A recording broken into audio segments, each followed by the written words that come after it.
اعوذ باللہ من الشیطان اللعین الرجیم بسم اللہ الرحمن الرحیم۔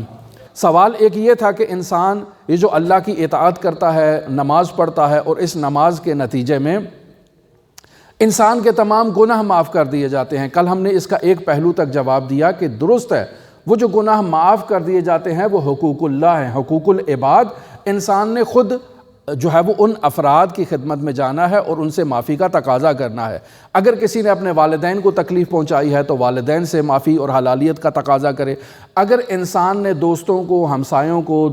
رشتہ داروں کو، کسی کو تکلیف پہنچائی ہے تو انسان ان سے جا کر پہلے حلالیت کا تقاضا کرے۔ اگر وہ معاف نہیں کرتے ہیں تو اس انسان کا جو نامہ اعمال ہے وہ قیامت کے دن دشواری کا شکار ہوگا۔ بیان ہوا کل کہ روایات میں اس کے بارے میں یہ کہا جاتا ہے کہ یہ اللہ کی بارگاہ میں جائے گا تو اللہ اس سے کہے گا کہ اس فرد کو جا کر راضی کرو۔ اب اس کو راضی کرنے کا کیا طریقہ ہوگا کہ اگر وہ راضی نہیں ہوتا تو اس کے نامہ اعمال سے نیک عمل اٹھا کر اس کو دے دیے جائیں گے، اور دوسرے مرحلے میں اس کے برے اعمال، اگر اس کے نیک ختم ہو جاتے ہیں تو اس کے برے اعمال اس کے نامہ اعمال میں ڈالے جائیں گے تاکہ وہ راضی ہو جائے۔ لیکن وہ افراد، ہم نے یہ بھی آغاز میں کل بیان کیا کہ حقوق العباد کی بازگشت بھی حقوق اللہ کی طرف ہوتی ہے، لہٰذا بعض حقوق ایسے ہیں جو مالی حقوق ہیں۔ انسان نے کسی کا مال جو ہے وہ اپنے ذمے لے لیا ہے، غصب کر لیا ہے، چوری کر لیا ہے تو وہ مال لوٹانا ضروری ہوتا ہے۔ لیکن بس اوقات انسان کو معلوم نہیں ہے کہ اس کے پاس کس کس کا مال ہے۔ جیسے مثال دی کل، وہ ٹیکسی ڈرائیور ہے، اس کے پاس تو ہر روز کتنے مسافر آتے ہیں، ہر روز وہ مسافروں کو سوار کرتا ہے، کسی سے 50 روپے لے لیے اضافی، کسی سے 20 روپے لے لیے، کسی سے 30 روپے، کسی سے 1000 روپیہ اضافی لے لیے۔ یہ مختلف کیٹیگریز ہیں۔ اب اس کو معلوم نہیں ہے کہ کس کس کا مال ہے تو وہ ایک اندازہ لگائے گا کہ میرے پاس اتنے اموال جو ہیں وہ لوگوں کے ہیں، ان اموال کو جا کر رد مظالم کے عنوان سے فقیہ کے پاس جمع کروائے گا۔ اس انداز میں اس کا وہ جو ذمہ ہے وہ ساکت ہوگا، وگرنہ اس کا ذمہ مشغول رہے گا۔ اور یہاں روایات میں یہ بھی بیان ہوا ہے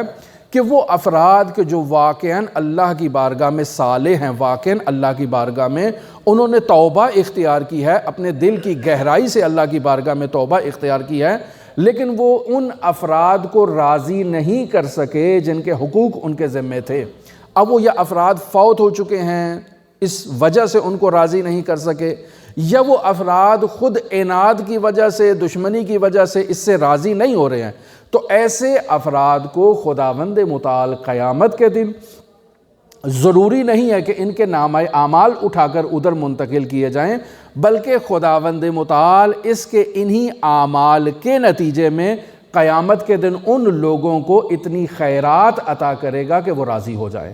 مثلا ان افراد نے، یہ جیسے ہم نماز کے بعد مرحوم مؤمنین کے لیے فاتحہ خوانی کرتے ہیں، خوب، اب بہت سارے ایسے مؤمنین ہیں کہ ممکن ہے ان کے حقوق میری گردن پر ہوں، میں نے ان کے لیے جو فاتحہ خوانی کی ہے، خداوند متعال قیامت کے دن انہیں اتنا ثواب دے گا اس فاتحہ خوانی کے نتیجے میں کہ جس کے نتیجے میں اس انسان سے وہ لوگ راضی ہو جائیں۔ یہ اسی طرح انسان صدقہ و خیرات کرتا ہے، مؤمنین کے لیے خیرات کرتا ہے، مؤمنین کی بیماریوں کی شفا یابی کے لیے انسان جو دعا کرتا ہے، تو انسان کے زندگی میں ایسے بہت سے اعمال ہیں کہ جن اعمال کے نتیجے میں خداوند متعال قیامت کے دن ان لوگوں کو اتنا اجر دے گا کہ وہ لوگ اس شخص سے راضی ہو جائیں اور یہ شخص اللہ کی بارگاہ میں مقرب بندہ شمار ہو۔